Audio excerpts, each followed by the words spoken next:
This is the Washington Times front page for Monday, November 27th, 2023. Thanks for starting your week with us. I'm George Gerbo. The campaign to defeat Hamas is perhaps the most ambitious undertaking of Israeli Prime Minister Benjamin Netanyahu's decades of rule, and growing evidence indicates it may also be his political swan song. Ben Wolfgang reports a recent survey showed Netanyahu's approval rating in Israel at only 22%. Even fewer Israelis support his coalition government in the aftermath of the attack. Other polls show opposition leader Benny Gantz besting Netanyahu when Israelis are asked who is better suited to be prime minister. Gantz is Netanyahu's center-left political rival turned war cabinet colleague.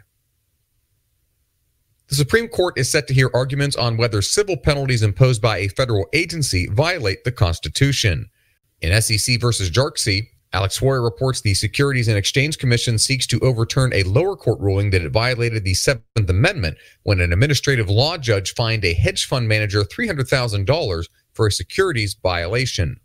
Depending on the extent of the decision, a ruling against the SEC could limit or even end federal agencies' in-house proceedings and require federal judges to rule in administrative cases. The case is scheduled to be heard Wednesday.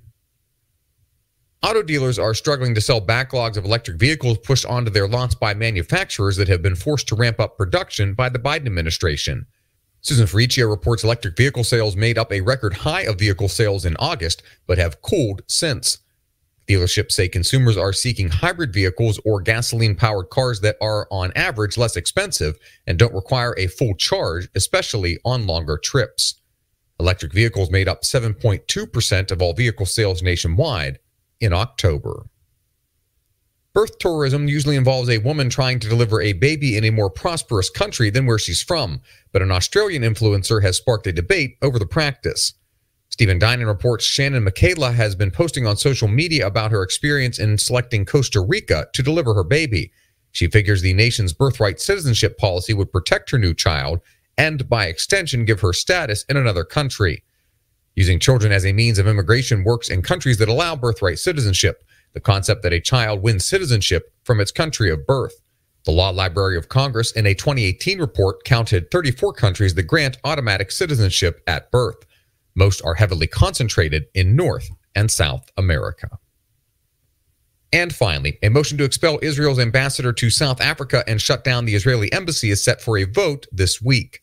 Should the measure pass, South Africa would become only the third country in the world to break off diplomatic relations with Israel over the war in the Gaza Strip, after Bolivia and Belize. Find all of today's front page stories at WashingtonTimes.com/front page or on the Washington Times app, and find us wherever you get your podcasts. Just search Washington Times in your favorite podcast app. You can also find us on social media at Wash Times for breaking news, sports, commentary, and more.